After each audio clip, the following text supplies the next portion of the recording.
नमस्कार दोस्तों।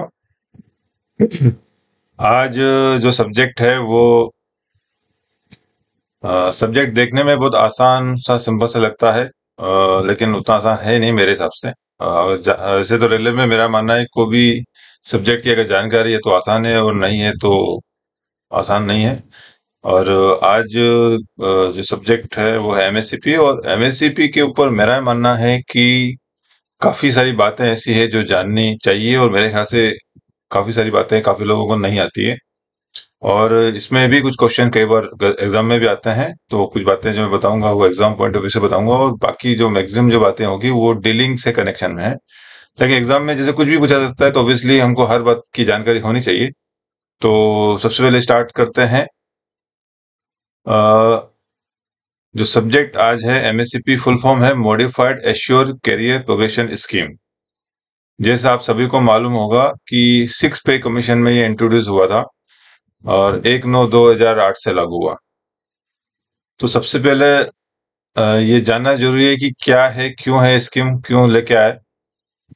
तो इसके पीछे स्पिरिट यही थी सरकार की कि कोई भी कर्मचारी है, वो अगर केंद्रीय कर्मचारी, सेंट्रल गवर्नमेंट एम्प्लॉय है, और अगर वो काम कर रहा है, लंबी सर्विस देता है रेलवे में, एटलीस्ट 30 साल की हम माने, तो एटलीस्ट उसको पूरे लाइफ के टेन्योर में 3 फाइनेंशियल अपग्रेडेशन, प्रमोशन तो हम नहीं बोल सकते अगर प्रमोशन दे नहीं पा रहे हैं, तो सरकार का ये मानना था कि कम से कम 3 प्रमोशन मिलना चाहिए, और 3 प्रमोशन अगर ना दे पाए तो हम उसको 3 बार फाइनेंशियल उसको अपग्रेडेशन दे पाए। स्पीड बहुत अच्छी थी सरकार की।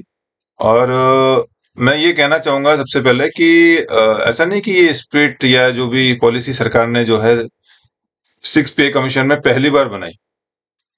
आप सब जानते होंगे एमएससीपी से पहले हमारी जो स्कीम चल रही थी वो एसीपी चल रही थी, एश्योर कैरियर प्रोग्रेशन स्कीम, जिसमें दो मिलते थे पोजीशन। लेकिन शुरुआत कहाँ से हुई ये मेरे ख्याल से बहुत कम लोगों को मालूम होगा, तो मैं सोच रहा हूँ कि हम जब बात करें तो पूरी ही जानकारी हम लें। तो सबसे पहले रेलवे में मैं इसके बारे में जरा बात करूंगा कि कैरियर एडवांसमेंट के बारे में जो पॉलिसी स्टार्ट हुई थी रेलवे बोर्ड की, वो सर्कुलर निकला था आरबी नंबर 22/92। और उसमें जो जेसीएम जो है हमारे national council, JCM joint consultative machinery, यानी जो सेंट्रल गवर्नमेंट लेवल पे जो यूनियंस हैं, उन्होंने डिमांड उठाई कि कई ऐसी कैडर्स हैं जहां पूरी लाइफ टाइम में एक भी प्रमोशन नहीं मिलता है, और उसको देखते हुए सरकार ने नियम बनाया और पॉलिसी स्टार्ट की, जिसको सर्कुलेट किया 22/92। और इस स्कीम का जो मतलब था, स्पिरिट था कि scheme to ensure at least one promotion in service career to each group C and D employees. तो सबसे पहले जो पॉलिसी स्टार्ट हुई थी 1992 में हुई थी, और इसको बोलते हैं इन सीटू प्रमोशन। इसका नाम जो था वो इन सीटू प्रमोशन हम आएगा भी बाद में। तो इसके अंदर पहली बात तो होता है, प्रोग्रेशन वर्ड यूज नहीं किया इसमें, ये प्रमोशन देते थे इन सीटू, एक प्रमोशन मिलना चाहिए। इसमें बस 3 कंडीशन थी। पहला तो ये है कि ग्रुप सी और डी पे लागू होती। दूसरा था, इसमें कंडीशन डाली थी, the scheme shall be applicable to employees who are directly recruited to a group C और ग्रुप डी, यानी जो ग्रुप सी और ग्रुप डी में डायरेक्टली आए थे, whose pay on appointment to such post is fixed at the minimum of the scale। यानी जो minimum से, जनरली मिनिमम से स्टार्ट करता है, लेकिन कुछ स्पोर्ट्स कोटा या कुछ मामले में हायर पे भी दिए जाता है, लेकिन इसमें एक कंडीशन थी कि इसका मिनिमम पे स्टार्ट हुआ उसी को ही मिलेगा। और तीसरी जो इम्पोर्टेंट, सबसे इम्पोर्टेंट थी, who have not been promoted on regular basis even after 1 year on reaching the maximum of the scale of such post. ये सबसे इम्पोर्टेंट था।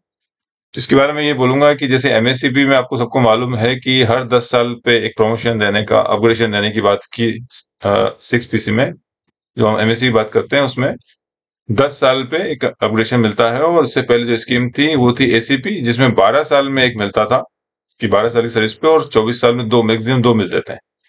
तो अगर ये क्वेश्चन पूछा जाए कि इंस्टीट्यूट में कितने साल में मिलता था, तो इसमें ऐसा साल का कंडीशन नहीं दिया था। इसमें ये कहा गया था कि कोई भी कर्मचारी अगर मैक्सिमम पे पहुंचता है, मैक्सिमम का मतलब जैसे अभी 7 पीसी के अंदर आपने देखा होगा सेल 1, सेल 2, सेल 40 तक जाता है, काफी लंबा दे दिया, मतलब 40 साल तक की आपकी नौकरी हो जाती।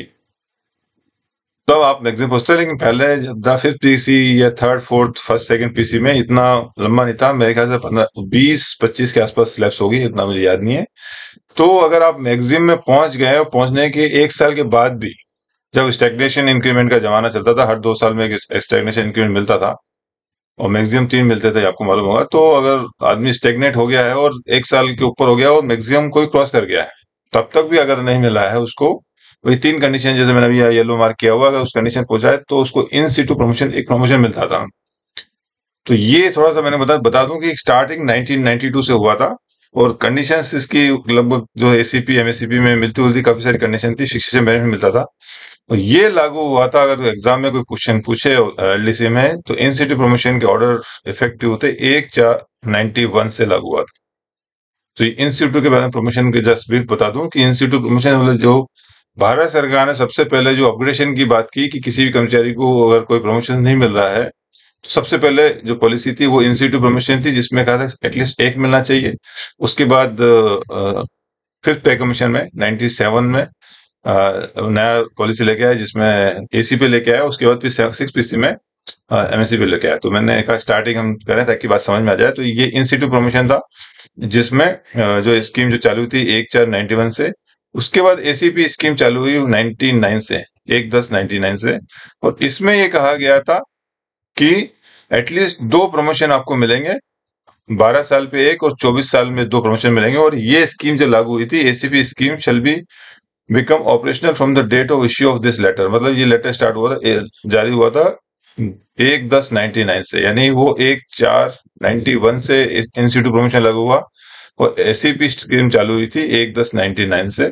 ये जस्ट थोड़ा सा ब्रीफ बता दूं। उसके बाद सिर्फ 7 पीसी में 6 पीसी में एमएससीपी लेके आए। और ये मैं बता दूं जरा सा, हमारा जो एमएससीपी सबसे पहले इंट्रोड्यूस हुआ था आरबी नंबर 101/2009, 2009 में लागू हुआ था। और ये इफेक्टिव दिया था 1/9/2008 से लागू हुआ था।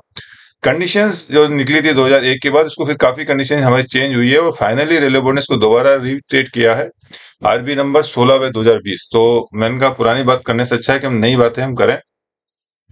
इसके लिए मैं थोड़ा सा एक ब्रीफ कर दूं कि मैंने इसके ऊपर एक बुक निकाली है, जो मैं बाद में इसमें अपलोड कर दूंगा। ये हमारी एक बुक निकली थी अहमदाबाद डिवीजन से, compilation of policy circular on modified issuer. इसमें लगभग लगभग जितने भी सर्कुलर हैं एमएससीपी, मैक्सिमम इसमें इनकॉर्पोरेट किया हुआ है, अहमदाबाद डिवीजन से निकला हुआ है। ये मैं इसको बाद में आपके अपलोड कर दूंगा। तो हम बात करते हैं अभी इसके ऊपर, सर्कुलर के ऊपर। और मैं आगे बढ़ने से पहले एक तो मैं बता दूं, आपको क्लियर कर दूं मैं कि इसमें जो एमएससीपी के सर्कुलर में जो डिस्कशन कर रहा हूं मैं, ये सिर्फ मेरा ही इंटरप्रिटेशन है, मेरे विचार हैं। इसका ऑफिशियल वे में इसको ना लिया जाए। किसी भी व्यक्ति को, कर्मचारी को अगर उसकी राय अलग है और इंटरप्रिटेशन अलग है, तो वो ऑफिशियल वे में जाके उसको क्लियरेशन करता है। ये सिर्फ मेरी व्यक्तिगत राय है, मैं सही भी हो सकता हूँ, गलत भी हो सकता हूँ। और आज ये जो वीडियोस मैं बना रहा हूँ, इसमें जो सबसे पहले तो एमएससीपी के ऊपर डिटेल हम जो गाइडलाइंस उसके ऊपर डिस्कस करेंगे। उसके बाद फिर एमएससीपी पे जो सर्कुलर्स निकले, वो मैं एक एक सर्कुलर बताऊंगा। उसके बाद फिर कुछ फिक्सेशन के भी इशू हैं, वो फिक्सेशन भी कैसे क्या करना है वो हम बात करेंगे। सबसे पहले हम एमएससीपी के ऊपर बात करते हैं।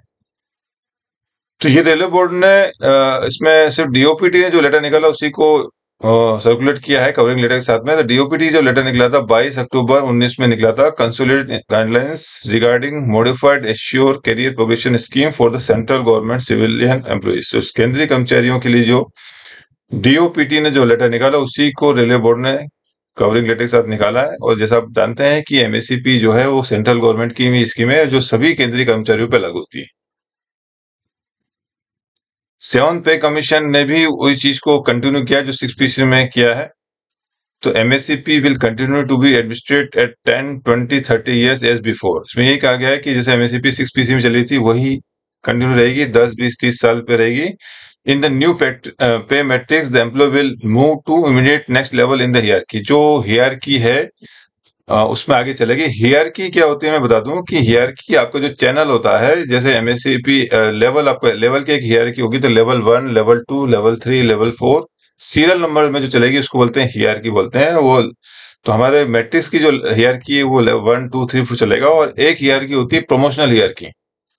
प्रमोशनल हियरार्की में जो आपकी एबीसी होती है, प्रमोशनल हियरार्की मतलब कई प्रमोशन में 1900 फिर आपका सीधा 2400 आता है, फिर 2800 आता है, तो 2400 के बाद 1900 के बाद 2000 नहीं आता है।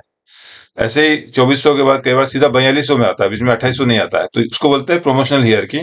और ये है ग्रेड पे हियरार्की या लेवल हियरार्की। एक बहुत इंपॉर्टेंट आपको बात बता दूं जो शायद रह गया है कि एमएससीपी और एसीपी और इंस्टीट्यूटिव प्रमोशन जो होते हैं उसमें जो डिफरेंस था वो ये था कि एसीपी और इंस्टीट्यूटिव प्रमोशन में जो आपको मिलता था वो नेक्स्ट प्रमोशनल ईयरकी में मिलता था। मतलब आपका जो नेक्स्ट प्रमोशन लेवल है, यदि कोई आदमी 2400 में है उस टाइम के हिसाब से जो भी उसका वो हुआ करता था, तो वो अगर 4200 उसका नेक्स्ट है तो उसको 2800 ना मिलकर सीधा जंप 4200 में मिलता था। वो प्रमोशनल हियरार्की में इंस्टीट्यूट में भी ये था और एसीपी में ये था, लेकिन एमएससीपी में ये कहा गया है कि आपको जो नेक्स्ट मिलेगा वो आपको ग्रेड पे हियरार्की बोलो या लेवल हियरार्की बोलो, लेवल का ही मिलेगा, प्रमोशनल वाला नहीं मिलेगा। ये सबसे इंपॉर्टेंट बात थी जो डिफरेंस था दोनों में। और इसमें लिखा हुआ MACP will continue be applicable to all employ up to HSG level except member of the organised group. Sorry, इसमें एचएसजी लेवल तक के लोगों को एमएससीपी मिलेगा। The government has considered the recommendation of the 7th Central Pay Commission for continuation of MSCPs and has accepted the 7th Pay Commission ने MSCP को ऐसे कैसे एक्सेप्ट कर लिया है। The MSCP will continue to be administrative, ये मैं already बता चुका हूँ, 10-20 साल जैसे हमको पहले मिल रहा था वो मिलेगा। और अभी पहले जीपी ग्रेड पे की हियरार्की में हम आगे बढ़ते थे, अभी लेवल 1, लेवल 2, लेवल 3 के इसमें चलेगा।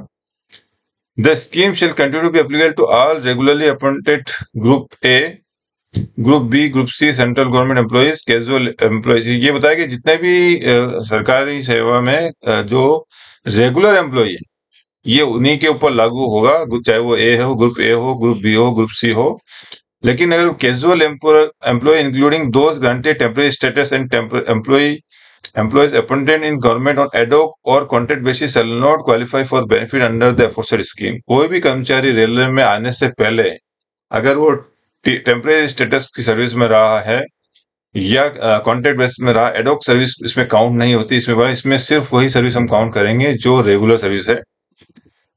The details of the MSCP scheme and condition for grant of financial accommodation under the scheme are given in Annexure। इसमें बाकी जो डिटेल पॉलिसी है वो Annexure 1 में बताया गया है, वो हम आगे चलेंगे। चौथा नंबर पॉइंट जो है, screening committee shall be constituted in each department to consider the case of financial obligation under MSCP. हर डिपार्टमेंट में स्क्रीनिंग कमेटी बनाई जाएगी, हमारे भी है, हर डिपार्टमेंट में बनाई जाती है। The screening committee shall consist of a chairperson and 2 member. जो कमेटी होगी, मेंबर्स में टोटल 3 मेंबर होंगे, एक चेयरपर्सन होंगे और साथ में 2 मेंबर होंगे।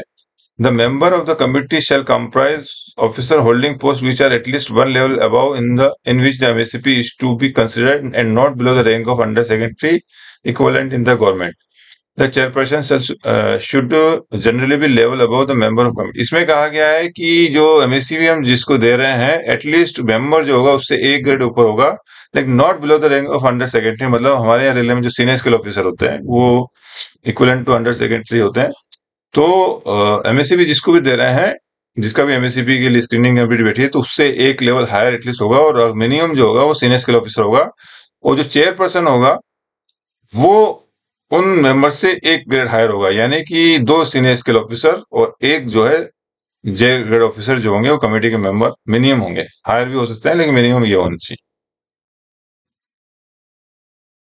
इन cases where the appointing authority is the president, ये हमको जरूरत नहीं है, हमारे यहाँ president appointing authority generally group C की बात करें तो हमारे नहीं होते हैं, इसलिए मैं आगे मूव ऑन कर रहा हूँ।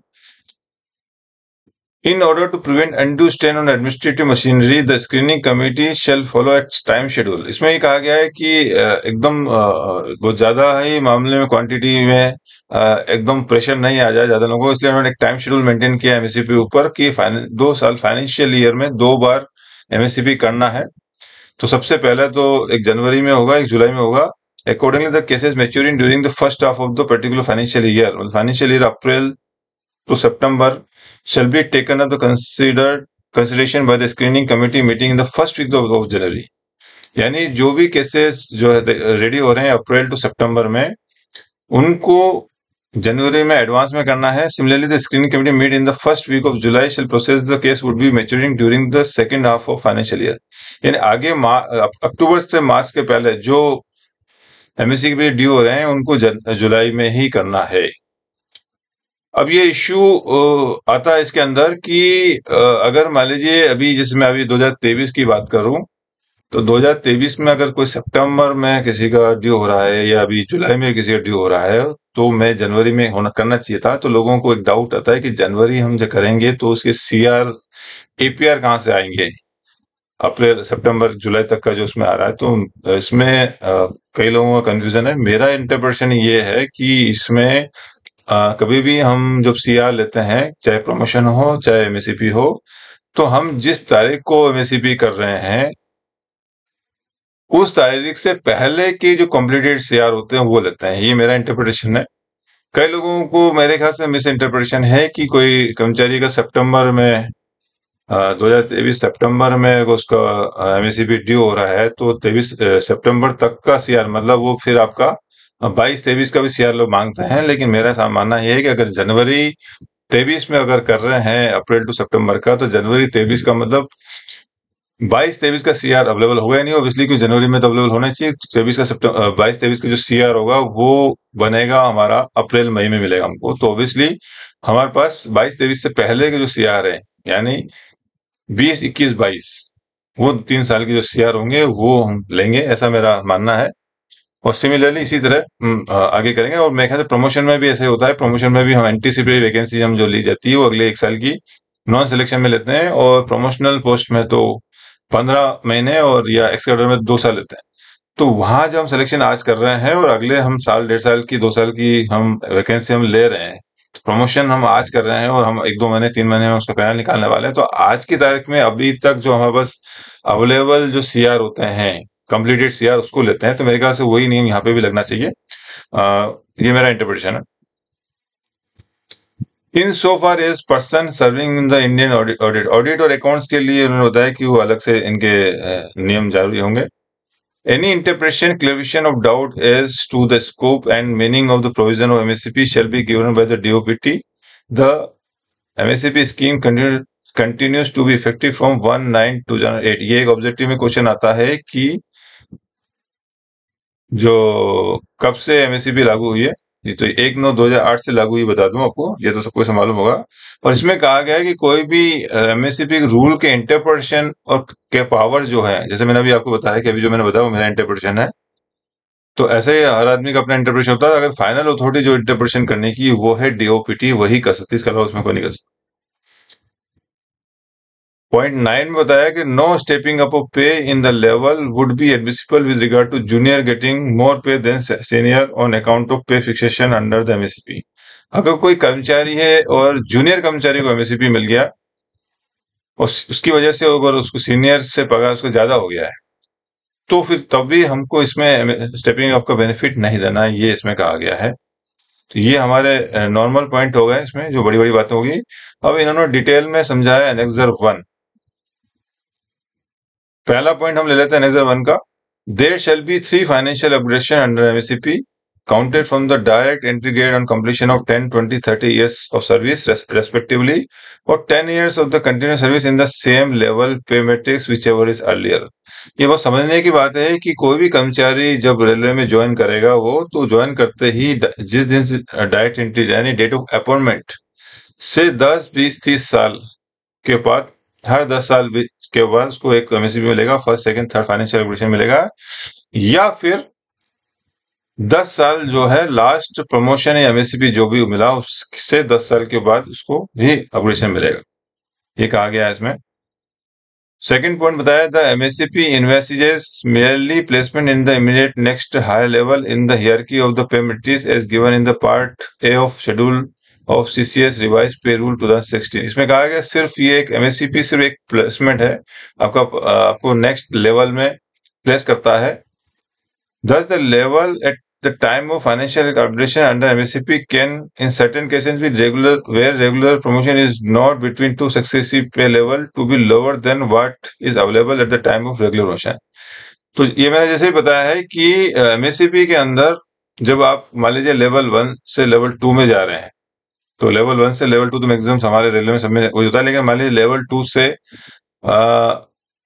कोई कर्मचारी को प्रमोशन हो गया, या मान लीजिए कोई कर्मचारी है वो लेवल 2 यानी ग्रुप सी में मिनिमम पे आया है, लेवल 2 1900 ग्रेड पे में आया है और उसको 10 साल तक कोई प्रमोशन नहीं मिला है, तो उसको हम एमएससीपी देंगे लेवल 3 के अंदर यानी 2000 ग्रेड पे में। लेकिन उसका प्रमोशन जो होगा वो उसका प्रमोशन हायरार्की में उसको सीधे 1900 से 2400, ये हमारे मैक्सिमम केसेस में मिलेगा कि 2000 में हमारे मैक्सिमम नहीं है।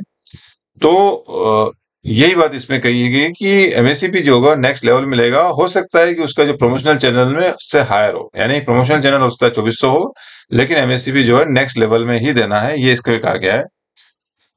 In such cases, the higher level attached to the next promotion post in the hierarchy of the concerned cadre organization will be given only at the time of regular promotion। तो किसी कर्मचारी को जैसे मैंने बताया 1900 के बाद अपने एमएससीपी दे दिया है 2000 में, लेकिन प्रमोशनल हियरार्की में नेक्स्ट प्रमोशन उसका 2400 में है, तो वो 2400 उसको तभी मिलेगा जब उसका नेक्स्ट प्रमोशन होगा। तो जब रेगुलर प्रमोशन होगा तब उसको 2400 दे देंगे। तीसरा है the financial upgradation under MSCP would be admissible up to level 15 in pay matrix corresponding to the higher administrative grade एचएजी।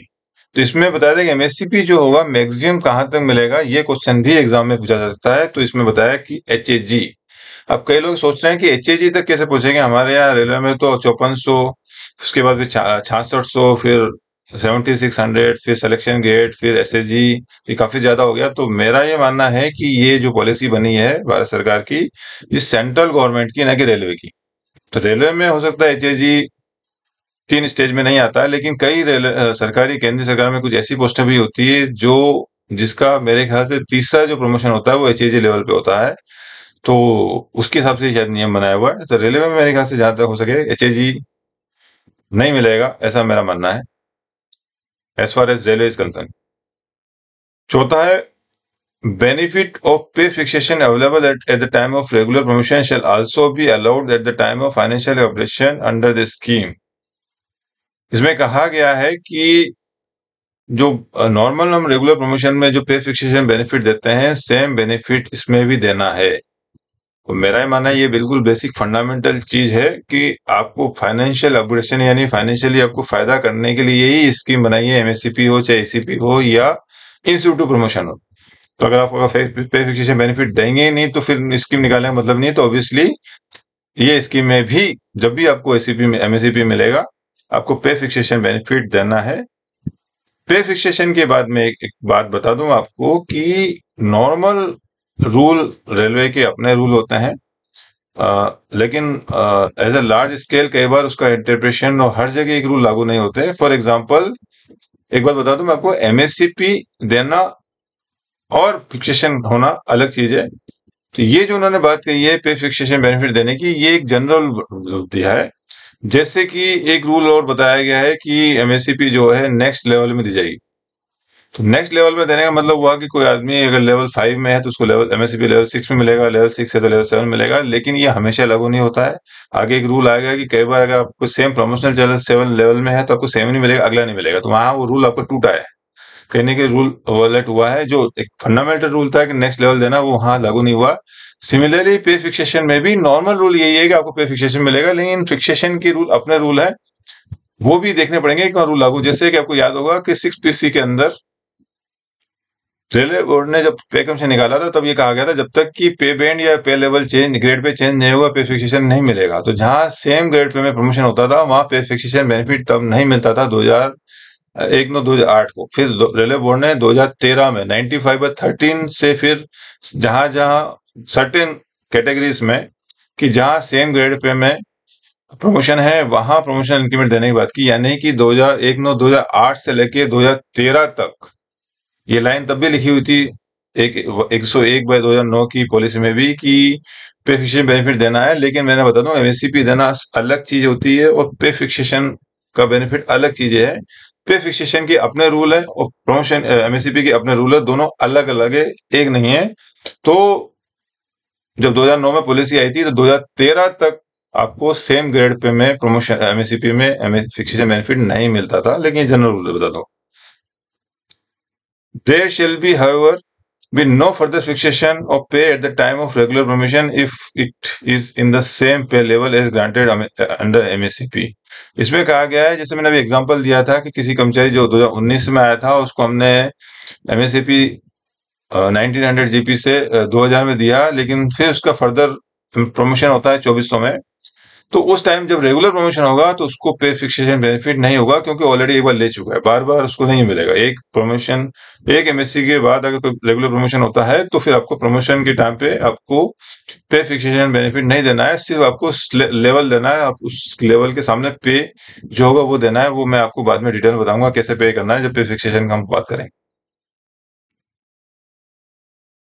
अगला पॉइंट है, however the time of actual promotion if it is happens to be in a post carrying higher pay level than what is available under MSCP, then he shall place in the level to which he is promoted the cell in the promotional level equal to the figure being done by him on account of MSCP। इसमें वही बात कही है कि अगर मान लीजिए जैसे मैंने बताया कि 1900 में दिया, 1900 से 2000 में जब उसको एमएससीपी दी है, तो 2000 के बाद जब उसको 2400 में रेगुलर प्रमोशन मिलेगा कि तो 2000 का जो पे है उसमें जो पे स्लेब है वो सेम के सेम अगर 2400 में अगर है तो उस पे वो मिल जाएगा, अगर नहीं है तो नेक्स्ट जो होगा उसका स्लैब होगा, सेल होगा, उसमें देंगे। ये मैं आपको बाद में डिटेल में एग्जांपल देके समझाऊंगा। If no such cell is available in the level to which promoted, it shall be placed at the next higher cell in the level। मैं आपको बता चुका हूँ। The employee may have an option to get this fixation done either on the date of promotion or with effect from the date of next increment as per the option to be exercised by him। ये बहुत ही important line है मेरे हिसाब से। कई लोगों को चीज ये शायद मालूम है या नहीं, मुझे डाउट है। अगर मालूम है तो आपकी जानकारी अच्छी एस्टेब्लिशमेंट के ऊपर, बाकी इसका बहुत अलग इम्पैक्ट आता है। ये जो ऑप्शन की इन्होंने बात की है, ये नॉर्मल पे फिक्सेशन बेनिफिट का ऑप्शन नहीं है।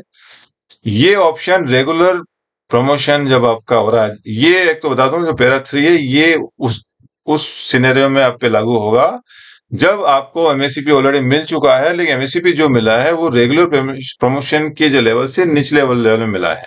तो उस केस में क्या करना है, ये पूरा पैरा 3 बताया। तो उसमें ये बताया है कि अगर आपका निचले में मिला है तो आपको जब रेगुलर प्रमोशन मिलेगा तो उस वक्त आपको अगर सेम लेवल में आपका पे आपका जैसे 2000 और 2400 में अगर सेम है तो सेम दे देंगे, अगर नहीं है तो नेक्स्ट जो होगा आपका हार्ड सेल वो दिया जाएगा। और पे फिक्सेशन के लिए आपको ऑप्शन देना है। ये बता दूं, ये पॉलिसी भी रेलवे बोर्ड की ऑलरेडी, ये तो अभी 7 पीसी की बात है, 6 पीसी में भी निकला था पॉलिसी पे फिक्सेशन की बात, ही काफी लेट निकला था। पे फिक्सेशन की ऑप्शन देने की जरूरत क्या है, ये आप जरा अपने आप से पूछिए, बताइए अपने आप को कि क्यों जरूरत है पे फिक्सेशन की। मैं बता दूं आपको कि फॉर एग्जाम्पल एक कर्मचारी है और उसको एमएससीपी मिला 1900 से, हम एग्जाम्पल वो लेते हैं 1900 से 2000 वाला। और 2000 का जब उसको ऑप्शन दिया गया और जब भी दिया उसको लास्ट में हम फिक्सेशन करते हुए उसका रेगुलर इंक्रीमेंट हम मान लें उसका 1 जनवरी इसको आ गया, 1 जनवरी 2021 आया। तो अब उसका इंक्रीमेंट चल रहा है 2021, 1 जनवरी को मिला उसको, फिर दूसरा इंक्रीमेंट मिला 1 जनवरी 2022 को, फिर तीसरा मिला 1 जनवरी 2023 को। तो यानी कि जनवरी में उसका इंक्रीमेंट लग रहा है। अब हमारा मान लीजिए उस कर्मचारी को रेगुलर प्रमोशन 2400 का, अगर उसको अक्टूबर 2023 में मिलता है, सपोज 1 अक्टूबर को मिलता है, तो एक नियम है हमारा कि नेक्स्ट इंक्रीमेंट आपको तभी मिलेगा जब उस ग्रेड के अंदर, ये 6 पीसी का रूल है कि उस ग्रेड या उस लेवल में मिनिमम 6 महीने की सर्विस आपकी होगी, तभी आपको मिलेगा। यानी कि अगर कोई कर्मचारी है जिसको, जैसे अभी हम बात करें 2000 वाला, अगर उसको 1 जनवरी को इंक्रीमेंट है और 1 अक्टूबर को उसको प्रमोशन होता है और वो ऑप्शन नहीं देता है, तो उसका जो नेक्स्ट हम लेवल हम लेके जाएंगे वो हम अक्टूबर में लेके चले जाएंगे। वो अक्टूबर के बाद जनवरी तक का उससे 3 महीना ही होता है। उसको 3 महीना होने की वजह से क्या होगा कि उसको 1 जनवरी 2024 को उसको इंक्रीमेंट नहीं मिलेगा एज पर रूल। लोग, मैंने देखा जनरली लोगों को रूल मालूम नहीं है और मेरे ख्याल से अक्टूबर में दे भी देते हैं उसको, लेवल फिक्स भी कर देते हैं, वो 1 जनवरी को इंक्रीमेंट लगा भी देते हैं और चलता रहता है, लेकिन वो चीज गलत है। As per rule person is not eligible for the increment अगर उसका अक्टूबर में, इसलिए ये रूल बनाया गया है 6 महीने वाला कंडीशन लागू करने के लिए। कोई भी कर्मचारी का अगर मान लीजिए, जैसे मैंने एग्जांपल दिया है, अगर उसका प्रमोशन इंक्रीमेंट जनवरी चल रहा था और प्रमोशन अगर उसका रेगुलर प्रमोशन जनवरी, फरवरी, मार्च, अप्रैल, इवन अप टू 1 जुलाई होता है तो कोई दिक्कत नहीं है, 6 महीने हो जाते हैं और उसको जनवरी में 24 में मिल जाएगा। लेकिन अगर उसका प्रमोशन रेगुलर प्रमोशन 1 जुलाई के बाद यानी 2 जुलाई से लेके बाद में होता है दिसंबर तक, तो उसको ऑप्शन देना पड़ेगा कि मेरा जो पे फिक्सेशन है वो 1 जनवरी, मतलब जैसे हम प्रमोशन पे नॉर्मल हम फिक्सेशन बेनिफिट मांगते हैं, सेम वैसे इसको मांगना पड़ेगा कि मेरे को जो फिक्सेशन बेनिफिट है वो मेरे को एक नेक्स्ट इंक्रीमेंट से देर से दिया जाएगा। तो फिर वो नेक्स्ट इंक्रीमेंट डेट से देने से क्या होगा, उसको एक इंक्रीमेंट लग के उसका फिक्सेशन होगा 1 जनवरी 2024 से, तब वो इंक्रीमेंट रिलीज हो पाएगा और तब तक वो उसी में रहेगा, क्या नाम है अपना, पुराने 2000 की लेवल में रहेगा। तो उसकी वजह से उसको 6 महीने होने की वजह से उसको 1/1/24 को इंक्रीमेंट रिलीज हो जाएगा। नहीं तो अक्टूबर में अगर पे फिक्सेशन कर दिया उसका 2400 हमने दे दिया उसको, तो फिर उसको प्रमोशन इंक्रीमेंट नहीं मिलेगा, जो सॉरी रेगुलर इंक्रीमेंट, मैं प्रमोशन इंक्रीमेंट की बात नहीं कर रहा होता हूँ, ऑलरेडी हमें स्पीच हम दिया था हमने 2000 में, तब मिल चुका है। अब उसको इंक्रीमेंट जो हमारा रेगुलर इंक्रीमेंट जो साल भर हम काम करते हैं 365 दिन, उसका इंक्रीमेंट उसको 1 जनवरी को लागू नहीं होता। ये बहुत इंपॉर्टेंट पेरा है, इसलिए मैंने काफी टाइम लिया। तो इस तरह मैं जो मेरा वीडियो बनाने के पीछे लॉजिक है कि कई सारी छोटी-छोटी बातें होती है जो हमको नहीं मालूम होती है, और मेरा वीडियो बनाने के पीछे इंटेंशन यही है कि मैं आपको बारीक बातें बताएं, जो एस्टेब्लिशमेंट की काफी छोटी-छोटी बातें हैं, लोग इतना डीप में नहीं जा पाते हैं।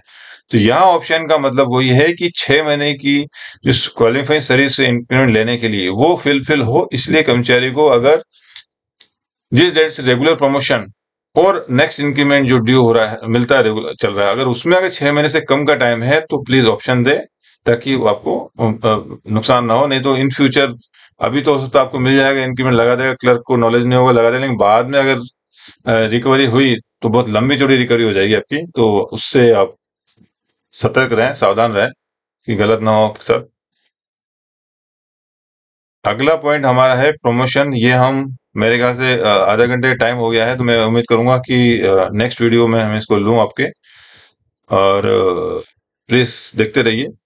अ, एक ब्रेक लेते हैं हम लोग, और मैं उम्मीद करता हूँ आपको ये वीडियो पसंद आया होगा, और इसी तरह प्लीज कंटिन्यू करते रहिए, ताकि मैं एस्टेब्लिशमेंट की और छोटी छोटी बारीक बारीक बातें आपको बताता हूँ। धन्यवाद।